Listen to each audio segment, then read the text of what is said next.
A very good morning to all of you. Welcome you all in class 11th economics. So in previous classes we were discussing about the chapter 3 of statistics for economics, that is methods for the statistical inquiry, census and the sample method. Okay. So in previous class we have already discussed about what is the concept of the population or the universe, as well as we have discussed the methods of the statistical inquiry, in which we have discussed what is the census method, suitability of the census method, merit and demerit of the census method. Next we were discussing the sample method, in which we have already discussed about what is the meaning of the sample method and what are the merit, demerit and suitability of the sample method. As well as we will also start the topic, that is types of the sampling, in which we have discussed the probability sampling and the non-probability sampling. Next topic we have discussed about the essential qualities of the good sample. Okay, what are the essential qualities to be a good sample? तो उसमें हमने क्या पढ़ा था? Representative sample should be representative, homogeneity, suitability, independent as well as sufficiency. Okay, so all these we have already discussed in the previous class. Okay, so in today's class we are going to start the topic, that is factors which determine the size of a sample. So what are the different factors through which the size of sample is determined? कि क्या ऐसे कौन से ऐसे factors हैं जिनके through size of the sample, जो sample की जो size है वो डिटरमाइन होती है. सो फर्स्ट वन है नेचर ऑफ द स्टडी, किसकी हम जो स्टडी कर रहे हैं. सेकेंड वन है size of the universe, universe की साइज क्या है. डिग्री ऑफ एक्यूरेसी रिक्वायर्ड, कितनी एक्यूरेसी की रिक्वायरमेंट है. And the last one is nature of the population, population का नेचर कैसा है. Okay, so we will discuss all of these one by one. Okay, so let's start. First one is nature of study. So in case of intensive study which will continue for a long time, a small sample is suitable, and if nature of study is extensive and is not continuous in nature, a larger sample should be selected. Okay, अभी जब है कि हम intensive study कर रहे हैं, मतलब कि बहुत dense में study कर रहे हैं, तो उसमें क्या है, which will continue for a long period of time, जो क्या है बहुत लॉन्ग पीरियड ऑफ टाइम तक क्या है कंटिन्यू है. A small sample is suitable, small sample ही अगर हम लेंगे तो वो सुटेबल होगा. And if nature of study is extensive, जो नेचर है स्टडी का वो क्या है बहुत ही ब्रॉड लेवल पे एक्सटेंसिव है. And is not continuous in nature, वो कंटिन्यूअस नहीं है नेचर में. So a large sample should be selected, large sample को हम क्या करेंगे, सेलेक्ट करेंगे. Next one is size of the universe, universe की साइज के बारे में बात करेंगे. So if the area under study is large, अगर जो स्टडी के लिए जो एरिया है, जो हम एरिया ले रहे हैं वो क्या है, लार्ज है, अ large sample would be appropriate. तो उसके लिए क्या है कि लार्ज एरिया हमें चाहिए फॉर दी सैंपलिंग, कि हमें स्टडी करने के लिए लार्ज एरिया और दी लार्ज पॉपुलेशन चाहिए. If the area under study is small, अगर एरिया क्या है जिसकी हमको स्टडी करनी है वो बहुत स्मॉल है, तो उसके लिए अ small sample should be required. बस स्मॉल सैंपल ही सुटेबल भी होगा और उतना ही हमें क्या है इसकी रिक्वायरमेंट भी है. Next one is degree of accuracy required. So if greater degree of accuracy is required, the size of sample should B large. ठीक है, देखिए अभी क्या है कि अगर हमें एक्यूरेसी चाहिए कि जो हम डेटा कलेक्ट करें वो एकदम एक्यूरेट है, तो इसके लिए हमें क्या करना पड़ेगा, जो साइज लेंगे हम सैंपल की वो क्या होनी चाहिए, ज़्यादा होनी चाहिए. क्योंकि जब ज़्यादा लेंगे तो वो ज़्यादा पॉपुलेशन को रिप्रेजेंट करेगा, तो जितने भी अलग अलग टाइप के कैरेक्टरिस्टिक्स हैं वो सारे क्या हो जाएंगे, उस सैंपल में सम अप हो जाएंगे. तो इसलिए क्या है, अगर हमें ज़्यादा एक्यूरेसी की रिक्वायरमेंट है, हम चाह रहे हैं कि जो भी हमने स्टडी किया है उसमें ज़्यादा एक्यूरेसी हो. सो इन दैट केस हमें क्या करना पड़ेगा कि जो भी सैंपल ले रहे हैं वो उसका वो जो लार्ज सैंपल हमें लेना पड़ेगा, लार्ज अमाउंट में हमें सैंपल को कलेक्ट करना पड़ेगा, सेलेक्ट करना पड़ेगा. Okay, so if reasonable standard of accuracy can serve, ठीक है, अगर रीजनेबल स्टैंडर्ड चाहिए, हमें बहुत ज़्यादा नहीं चाहिए कि ठीक ठीक चाहिए, so the purpose of investigator then small would be appropriate. कि अगर हमको इस पर्पस के लिए चाहिए कि बहुत ज़्यादा एक्यूरेसी नहीं चाहिए, सो इन दैट केस हम क्या कर सकते हैं कि स्मॉल ही सैंपल वो क्या होगा हमारे लिए अप्रोप्रिएट होगा। बट हमें जब लार्ज एक्यूरेसी की बात हम करते हैं, लार्ज एक्यूरेसी चाहिए, तो इस केस में हमें सैंपल क्या करना पड़ेगा, लार्ज लेना पड़ेगा। Next one is nature of population. Population का नेचर कैसा है? So in case the universe consist of the homogeneous item, अगर यूनिवर्स में क्या है, होमोजीनियस आइटम है, मतलब सारे आइटम जो हम ले रहे हैं स्टडी के लिए वो सारे आइडेंटिकल हैं, अ small sample would be appropriate. उसके लिए क्या है कि स्मॉल सैंपल ही लेंगे तो वो अप्रोप्रिएट होगा, क्योंकि कुछ ही हम ले रहे हैं सैंपल, तो वो सारे तो आइटम हमारे आइडेंटिकल हैं, तो हम थोड़े को लेके जो ज़्यादा पॉपुलेशन उस पर एग्जीक्यूट कर देंगे।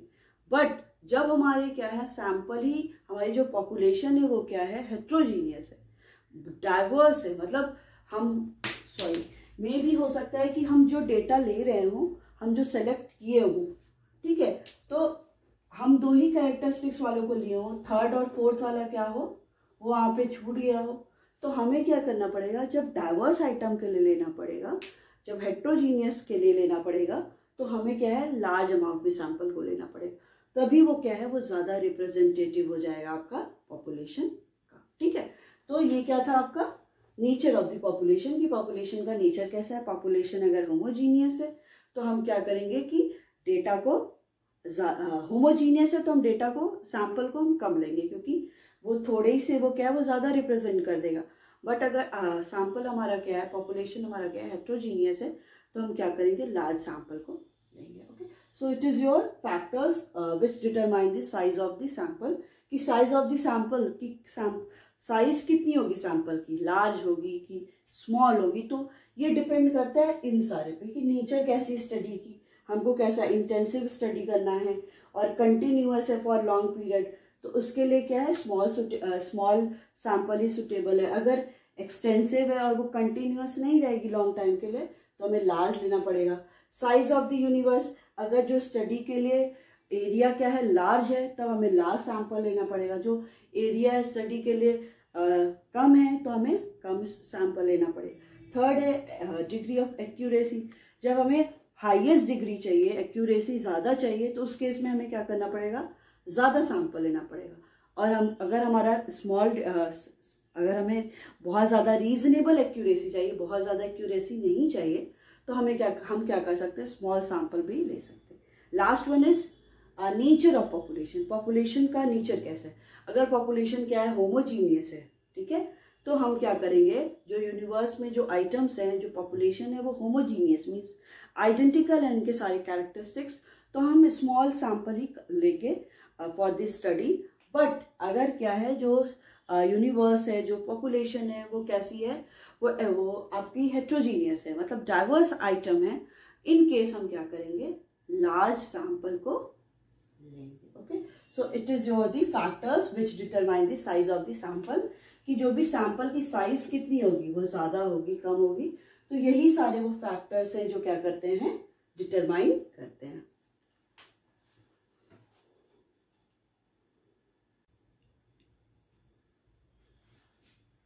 Now the next topic which we are going to study, and it is your last topic of your chapter, method of statistical inquiry.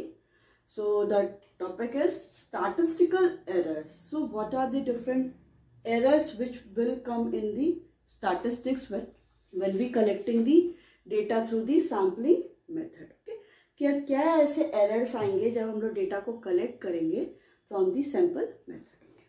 So in statistical term, statistic के term में the difference between the collected data and the actual value of fact is termed as the statistical error.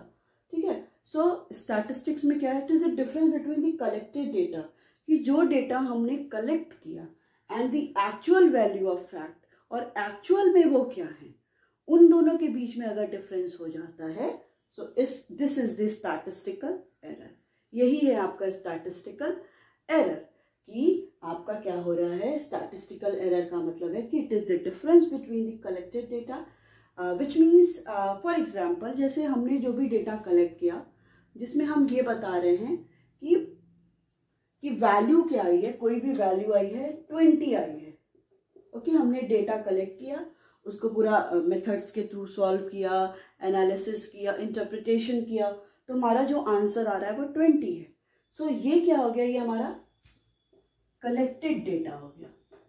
जो भी हमने data collect किया, मतलब for example यहाँ पे हम डेटा को अभी हम डेटा को क्या कर रहे हैं, कलेक्ट कर रहे हैं sampling method.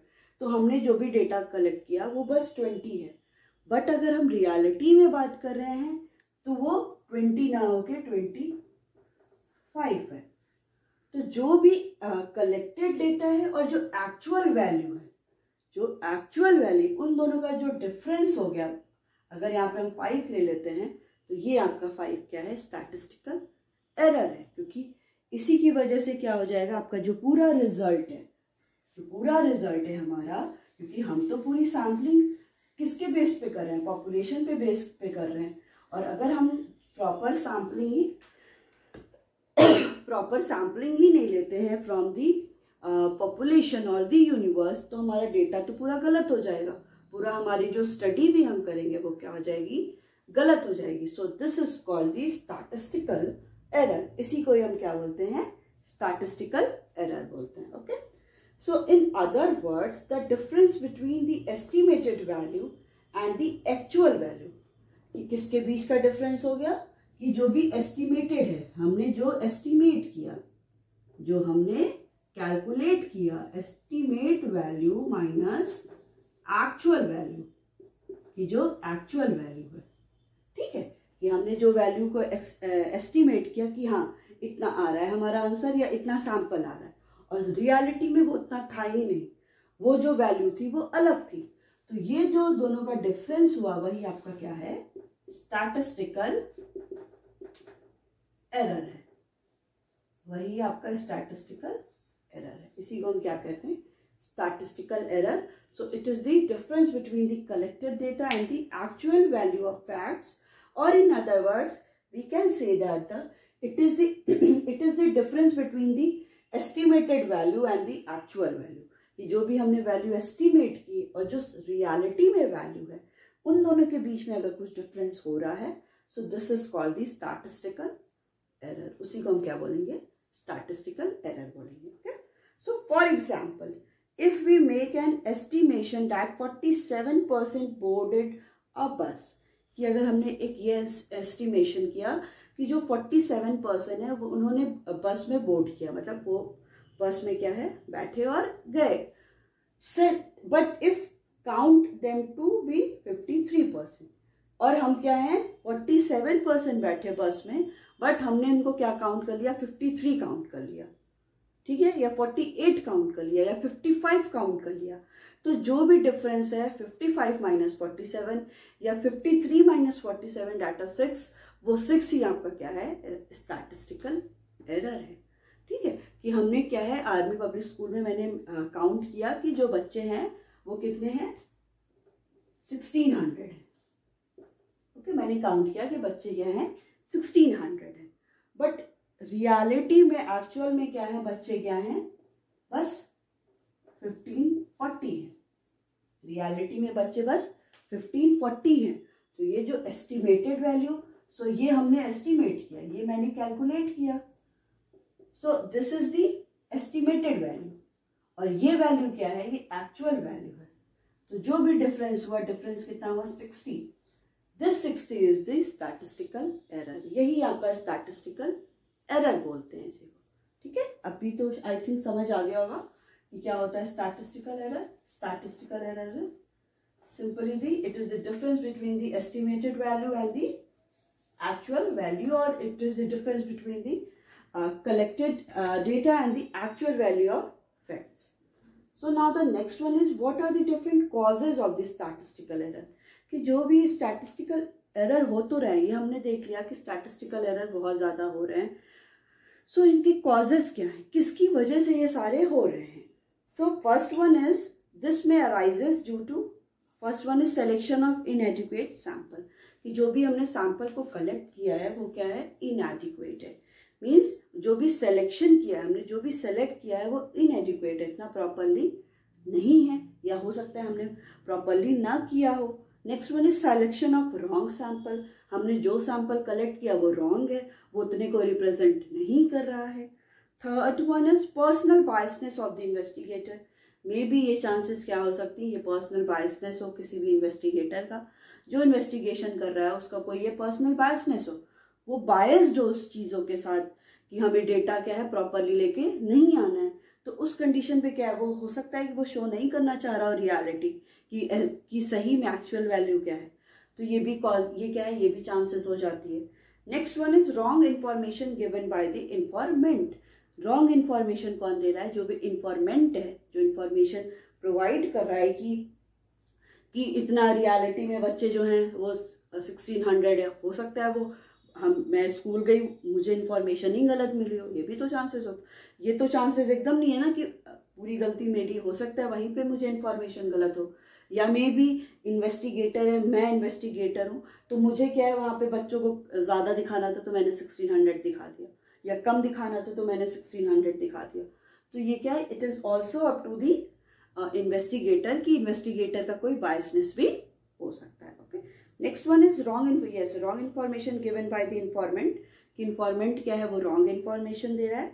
And the last one is delay of information specially while depending on the local sources or the correspondence, मतलब अब क्या हो रहा है कि may be it is also the chances कि डिले हो जाए, कि हमें जो भी इंफॉर्मेशन, मुझे जो भी इंफॉर्मेशन चाहिए उसको मिलने में क्या है डिले हो जा रहा है, ओनली बिकॉज कि हम लोग क्या हैं किसी अदर करस्पॉन्डेंट पे, अदर सोर्सेज पे क्या है डिपेंडेंट है। ठीक है, तो अगर हम लोग में डिले हो रहा है, फॉर एग्जाम्पल मैं किसी एक अनदर पर्सन पे एज अ इन्वेस्टिगेटर, मैं इन्वेस्टिगेटर हूँ तो मैं वो डेटा कलेक्ट नहीं कर सकती हूँ, मैंने किसी और को कह दिया कि आप क्या कर लो वो डेटा को कलेक्ट कर लो, अब वो क्या है, अब वो भी, इसको भी डिले हो गया, वो भी लेट हो गया, ये चांसेस हो सकती हैं कि वो डेटा ही वो करे ही नहीं, वो मेरे को ऐसे ही बता दे अज्यूम करके इतना, या इतना ज़्यादा लेट होगा तो मैं अपने आप ही उसको क्या कर लूँगी, इमेजिन कर लूँगी कि अच्छा चलो उतना ही होगा, बच्चे जो APS में वो ऑलमोस्ट 1600 ही होंगे, 1650 होंगे, तो ये मैंने क्या कर लिया, इमेजिन कर लिया, अज्यूम कर लिया, और एक्चुअल में बच्चे तो बस 1540 थे। तो वही जो डिफरेंस आ जा रहा है, ये भी डिले किस पर रखता है, क्योंकि हो सकता है जो इन्वेस्टिगेटर हो, एज अ इन्वेस्टिगेटर मैं यहाँ पे ना हूँ, मैं कहीं और पे हूँ, तो मैं किसी अदर करेस्पॉन्डेंट को दे दूँ, अदर लोकल सोर्स की वहाँ पे जो पास में रहता है वो डेटा मेरा कलेक्ट कराए, तो ये सारी चांसेस है कि इन्हीं की वजह से क्या है ये स्टैटिस्टिकल एरर फाउंड होते हैं। तो पहला क्या था इसमें कि सिलेक्शन ऑफ इनएडिक्वेट सैंपल, जो भी हमने सैंपल को कलेक्ट किया है वो क्या है इनएडिक्वेट है, वो प्रॉपरली नहीं है और वो इनफ अमाउंट में भी नहीं है। Selection of the wrong sample, जो भी सिलेक्शन कर तो लिया सैंपल का बट वो रॉन्ग सैंपल कर दिया, मतलब वो रिप्रेजेंट पूरे पॉपुलेशन को नहीं कर रहा है। Third one is personal biasness of the investigator, जो इन्वेस्टिगेटर है, जो इन्वेस्टिगेशन कर रहा है उसकी भी क्या हो सकती है पर्सनल बायसनेस हो सकती है, कि वो किसी चीज़ को बहुत ज़्यादा दिखाना चाह रहा हो या किसी चीज़ को वो बहुत कम दिखाना चाह रहा हो, तो ये भी क्या है इसकी पर्सनल बायसनेस हो सकती है। And next is wrong information given by the informants, जो भी इंफॉर्मेशन प्रोवाइड हो रही है, इन्फॉर्मेंट जो इन्फॉर्मेशन प्रोवाइड कर रहा है वो भी क्या हो सकता है मे बी रॉन्ग इन्फॉर्मेशन हमें प्रोवाइड कर दे, क्योंकि हम क्या है अगर किसी इन्फॉर्मेंट पे डिपेंडेंट, अब मैं जाके स्कूल में आके बच्चे स्कूल में जाके क्लास वाइज काउंट तो करूँगी नहीं, या रजिस्टर के थ्रू, हमें तो वहाँ पे जो भी इंफॉर्मेशन देगा, ऑफिस में कोई मुझे इन्फॉर्मेशन दे रहा है वो मैं इन्फॉर्मेशन लेके चली आऊँगी, तो ये भी डिपेंड करता है कि जो इन्फॉर्मेंट है वो प्रॉपर इन्फॉर्मेशन दे रहा है या नहीं दे रहा है। Next one is delay of information specially while depending on the local source और द करस्पॉन्डेंट, कि अगर क्या है कि जो भी इंफॉर्मेशन मिल रही है उसमें डिले हो जाए, क्योंकि हम क्या है किसी अदर सोर्सेज पे क्या है अदर करस्पॉन्डेंट पे डिपेंडेंट, तो मे बी वो चांसेस क्या है कि वो हमें इंफॉर्मेशन ही गलत दे दे, या तो हम लोग को इतना ज़्यादा डिले हो जाए, इन्वेस्टिगेटर को इतना ज़्यादा डिले हो जाए कि वो अपने आप ही वैल्यूज़ को क्या कर ले अज्यूम कर ले। ओके, सो ये क्या है these all are the causes for the statistical error. Statistical error के क्या हैं ये सारे कॉजेज हैं। स्टैटिस्टिकल एरर क्या होता है, so it is the difference between the collected data, जो भी हमने डेटा को कलेक्ट किया है, and the actual value of fact, जो एक्चुअल वैल्यू है उसके बीच में क्या है कलेक्टेड डेटा और एक्चुअल वैल्यू में जो डिफरेंस होता है उसी को हम क्या बोलते हैं, स्टैटिस्टिकल एरर बोलते हैं. In other words it is the difference between the estimated value and the actual value. कि ये एस्टिमेटेड वैल्यू का और ये एक्चुअल वैल्यू का क्या होता है, डिफरेंस होता है.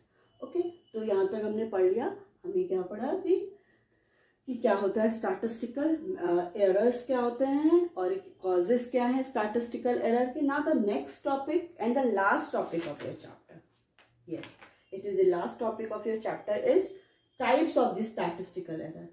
कि स्टैटिस्टिकल एरर के टाइप्स क्या है. पहले हमने क्या पढ़ा, उसकी मीनिंग पढ़ी, एग्जाम्पल देखा और क्या देखा, उसके कॉजेस देखे.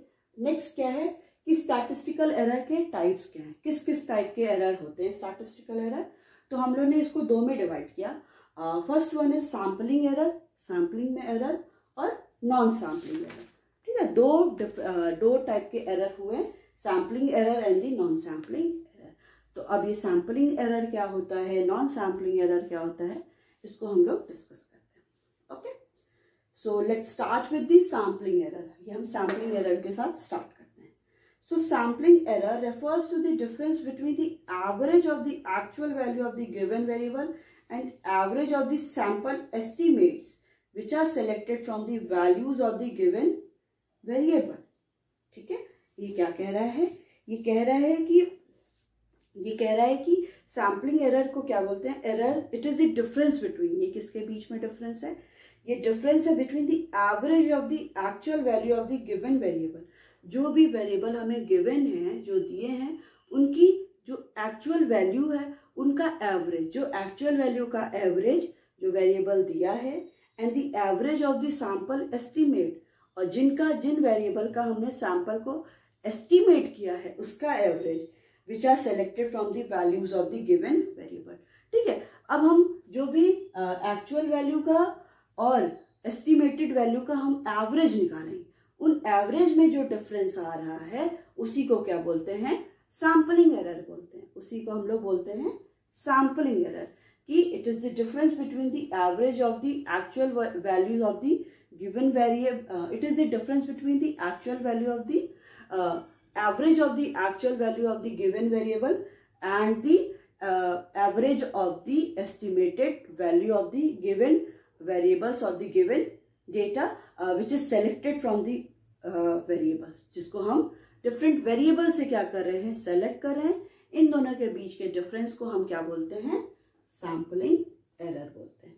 सो it is the error which arises due to drawing inferences about the universe और the population on the basis of smaller sample. ठीक है, ये वो सारे एरर इसमें होते हैं विच अराइजेस, जो अराइज हो रहे हैं ड्यू टू ड्रॉइंग इन्फरेंसेस, जिसमें हम क्या है, एक इन्फरेंस ड्रॉ कर लेते हैं, मतलब एक अज्यूम कर लेते हैं, एक अजम्पशन कर लेते हैं यूनिवर्स के बारे में और पॉपुलेशन के बारे में, on the basis of smaller sample.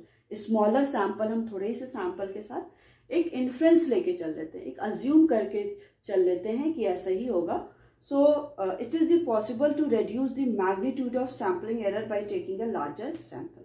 अगर हमें क्या करना है, इन सैम्पलिंग एरर को रिड्यूस करना है, तो उस कंडीशन में हमें सैंपल को क्या करना पड़ेगा, लार्ज करना पड़ेगा. क्योंकि हम थोड़े से सैंपल को लेके हम अज्यूम कर लेते हैं कि ऐसा ऐसा होगा, बट अगर हमें ये सैम्पलिंग एरर को ठीक करना है तो हमें क्या करना पड़ेगा. देखिए, कहीं भी अगर एरर हो रही है, फॉर एग्जाम्पल जैसे रिजल्ट में एरर हो रहा है, तो हम क्या करेंगे, हम अपने सैंपल को बढ़ा देंगे.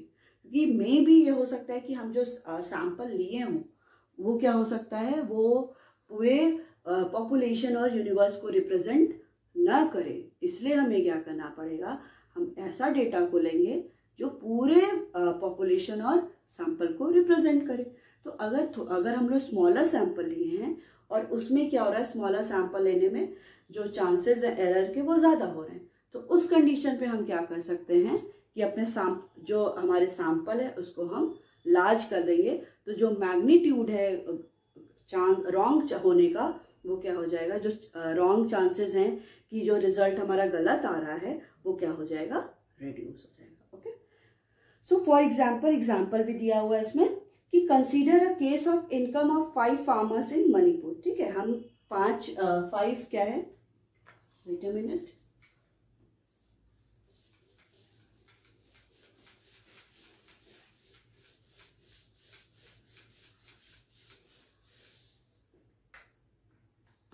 ठीक है। 5 क्या है, इनकम ले लेते हैं, 5 फार्मर्स की इनकम है मणिपुर में, इन मणिपुर क्या क्या है, 500, 550, 600, 650 एंड 700। आपको एवरेज निकालना आते हो, वो एवरेज कैसे निकालते हैं, इन सबको सम करके जितने नंबर्स हैं, जितनी वैल्यूज है 1 2 3 4 5, उसको डिवाइडेड बाय 5 कर देते हैं तो हम एवरेज निकाल लेते हैं। तो इसमें डायरेक्टली एवरेज हम निकाल लेते हैं, किसका एवरेज आया आपका 600, ठीक है। एवरेज इसका क्या हुआ कि एवरेज इनकम उनकी कितनी है, 600 है, ठीक है, ₹600 है। तो इतनी इनकी एवरेज इनकम है कि जो भी 5 फार्मर्स हैं मणिपुर में, उनकी इनकम इतनी है। और इसमें बोल रहा था कि हम लोग सैम्पलिंग एरर में ये बोल रहा था ना कि इसमें हम लोग average of the actual value और average of the estimated value निकालना है।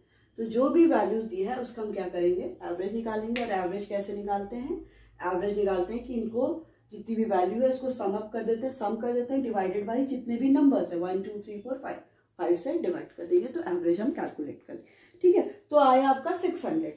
सो suppose we select a sample of 2% out of 5 as 500 and 600। अब हम क्या करें कि हम लोग रियलिटी में क्या कर रहे हैं, मतलब कि अभी हम क्या करें, सेलेक्ट कर लिए सैंपल, बस 2% के ही इनकम को ले लिए। 5% में से बस हमने 2 का ही ले लिया, 2 में हमने किसका लिया, एक 500 लिया, एक 600 लिया, ठीक है। सो अब इनकी एवरेज इनकम हम कैसे निकालेंगे, एवरेज इनकम कैसे, वही 500 प्लस 600 अपॉन 2, तो 1100 अपॉन 2, तो 550 आ गया आपका, ठीक। अब देखिए here the sampling error is 600, यहाँ पे सैम्पलिंग एरर क्या होगा, सैम्पलिंग एरर देखिए एक्चुअल वैल्यू क्या है, हमने 600 हमको पता चली है और हमने एस्टिमेट कितना किया 550, बस हमने 2% का लिया, ये हमारा एस्टिमेटेड हो गया, ये हमारा एक्चुअल वैल्यू हो गया। तो जो भी हमारा एक्चुअल वैल्यू हमारी क्या हो गई 600 हो गई और एस्टिमेटेड 550 हो गई। तो difference between the 600 and 550 that is 50। यही आपका क्या है, सैम्पलिंग एरर। इसी को ही हम क्या बोलते हैं, सैम्पलिंग एरर बोलते हैं, ठीक है। कि जो भी एक्चुअल वैल्यू में और जो भी एस्टिमेटेड वैल्यू में जो डिफरेंस आया, इसी को हम लोग क्या बोलते हैं, सैम्पलिंग एरर, ठीक है। समझ आ गया, ठीक है। ये क्या था, एक्चुअल वैल्यू था 600, क्योंकि एवरेज इनकम हमको निकालनी थी 5% की, और हमने इसकी जगह क्या किया, बस 2 ही को लिया कि चलो ठीक है 2 को निकालते हैं। ये क्या है, स्मॉल सैंपल को हमने स्मॉल कर दिया, यहाँ पे सैंपल ज्यादा थे तो वैल्यू हमारी सही आ रही थी, लार्ज सैंपल पे देखिए सही आ रही है। और जब हमने सैंपल को स्मॉल कर दिया तो हमारा देखिए जो भी एस्टिमेट किया वो कम आ गया। तो इसीलिए क्या किया जा रहा है, अगर सैम्पलिंग एरर को हमें रिड्यूस करना है, जो भी एरर आ रहे हैं, तो हमें सैंपल को बढ़ा देना है। जब हम सैंपल को बढ़ा देंगे तो जो भी वैल्यू है वो भी हमारी सही आएगी, ठीक है। तो जो चांसेस है एरर होने की वो भी रिड्यूस हो जाएंगे। समझ आ गया होगा, I think so. So next one is non sampling error. कि नॉन सैम्पलिंग एरर क्या होता है। सो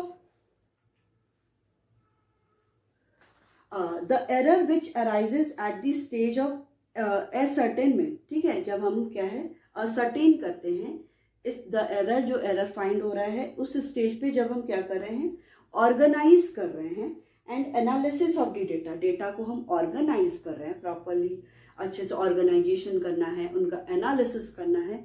उस टाइम पे जो प्रॉब्लम आती है, जो एरर आता है, उसको हम लोग क्या बोलते हैं, नॉन सैम्पलिंग एरर, ठीक है। So these are the more serious than the sampling error. ये सारे जो होते हैं ये ज़्यादा क्या होते हैं, सीरियस होते हैं देन दी सैम्पलिंग एरर, क्योंकि इसमें ज़्यादा प्रॉब्लम हो जाती है, बहुत ज़्यादा प्रॉब्लम इन्हांस हो जाती है। So these are the more serious than the sampling error, because where the sampling error can be minimized by the taking a large sample, non sampling error can not be minimize even by taking a large sample. ठीक है, जैसे हम sampling error की जो को हम minimise कैसे कर सकते हैं, हम क्या कर दे, जो सैंपल है उसको ज्यादा कर देंगे तो हमारा रिजल्ट सही हो जाएगा। But in the case of non sampling error कि हम सैंपल को लार्ज भी कर देंगे तो भी हमारा रिजल्ट सही नहीं आएगा। ठीक है, so even senses can contain non sampling error. Even जो सेंसेस में है, जो हम लोग दो मेथड पढ़ रहे हैं, सेंसेस और सैंपल मेथड, तो सेंसेस में भी प्रॉब्लम क्या आ जाती है, सेंसेस में भी प्रॉब्लम आ जाती है आपके एरर होने की, non sampling error. Okay, so some of the non sampling error क्या है, कुछ ऐसे नॉन सैम्पलिंग एरर क्या क्या है। आपका फर्स्ट है error in data acquisition. Error किसमें है, डेटा को एक्वायर करने में। So the error arises from the recording incorrect response. कि एरर कहाँ से स्टार्ट हो रहा है कि जो भी हमने रिस्पॉन्स को रिकॉर्ड किया वो क्या कर लिया, एरर रिकॉर्ड कर लिया या इनकरेक्ट रिकॉर्ड कर लिया। मतलब वो जो इन्फॉर्मेंट है वो हमें कुछ और इन्फॉर्मेशन दे रहा है और हमने क्या किया है, गलत अलग ही सुन लिया और कुछ और ही लिख दिया। जैसे the teacher asked the student to measure the length of the teacher's table in the classroom. कि टीचर ने बच्चों से बोला कि लेंथ को मेजर करिए कि जो टीचर का जो टेबल है उसको। द मेजरमेंट में differ due to difference in the measuring tape. But जो है मेजरमेंट कैसे डिफर कर सकता है कि मे बी जो भी मेजरिंग टेप है जिससे वो मेजर कर रहे हैं उसकी वजह से क्या डिफरेंस क्या करता है, डिफरेंस हो सकता है। और केयरलेसनेस ऑफ द स्टूडेंट की केयरलेसनेस की वो सीरियस ना हो कि बस ऐसे ही करके हाँ मैम इतना है, तो इसकी वजह से भी क्या हो सकता है कि गलत हो सकता है। Next one is non response error. So the error occurs if an interviewer is unable to contact a person listed in the sample or she refuses to respond. In this case, the sample observation may not be representative. Non-response मतलब कि जब क्या है, ये तब occur होता है जब interviewer क्या है, unable to contact a person. Interviewer क्या है, unable है उस person को contact करने के लिए कि जो क्या करेगा, वो information provide करेगा। वो क्या कर देता है, वो रिफ्यूज कर देता है कि ही और she will not respond any answer. So in this case the sample observation may not be representative. उस कंडीशन पे जो सैंपल हम ले रहे हैं वो रिप्रेजेंटेटिव नहीं होगा। Now the third one is lack of trained investigator. So if investigator are inefficient, जो इन्वेस्टिगेटर है वो इनएफिशिएंट है, नॉट एक्सपीरियंस्ड, उनके पास ज्यादा एक्सपीरियंस नहीं है, जो भी इन्वेस्टिगेटर है, there may be error in studying the sample. तब क्या चांसेस हो सकती हैं कि सैंपल को स्टडी करने में भी प्रॉब्लम आ सकती है। So these all are the non sampling error. कि हम नॉन सैम्पलिंग एरर क्या होता है, बेसिकली जब हम एनालिसिस करते हैं, ऑर्गेनाइजेशन करते हैं डेटा का, उस कंडीशन पे आती है। बट जैसे सैम्पलिंग एरर को क्या कर सकते हैं, इसको हम लोग मिनिमाइज कर सकते हैं कि हम सैंपल को लार्ज कर दें। बट इस कंडीशन पे क्या है, जब आपका नॉन सैम्पलिंग है तो हम सैंपल को चाहे जितना भी लार्ज कर दे वो नहीं हो सकता, क्योंकि ये प्रॉब्लम कहाँ पे आ रही है कि जहाँ से डेटा को लिया जा रहा है, जहाँ से जो ट्रेनर जो है, इन्वेस्टिगेटर, वही क्या है, इनएक्सपीरियंस्ड है। और जो इंफॉर्मेशन प्रोवाइड करेगा, इंटरव्यू ही है, वो भी क्या कर रहा है, वो रिस्पॉन्स देने को प्रिपेयर नहीं है, वो मना कर दे रहा है। And that error in data acquisition, और डेटा को एक्वायर करने में ही प्रॉब्लम आ रही है। अब हम चाहे जितना भी सैंपल बढ़ा दें, हम 10 स्टूडेंट को ले रहे थे, अब हम 20 स्टूडेंट्स को ले लें और इसको मेजर करने के लिए। अब जो अच्छे से नहीं करेगा, केयरलेसली करेगा, तो आंसर हमारा क्या है, वो रॉन्ग ही आएगा। Okay, so what we have discuss in today's class, we have discuss the factors which determine the size of the sample, as well as we have started the sampling error statistical error, in which we have discussed what is the meaning of the statistical error, causes of the statistical error, and the types of the statistical error.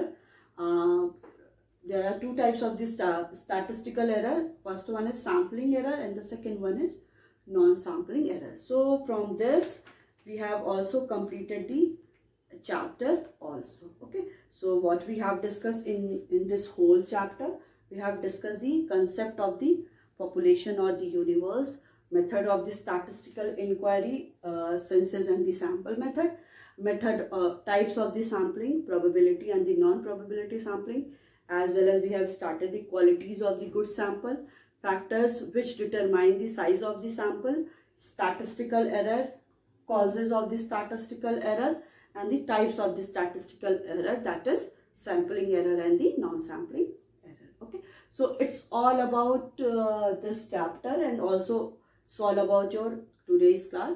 So in next class we will come with the next topic, that next chapter, also chapter 4. Okay, so thank you.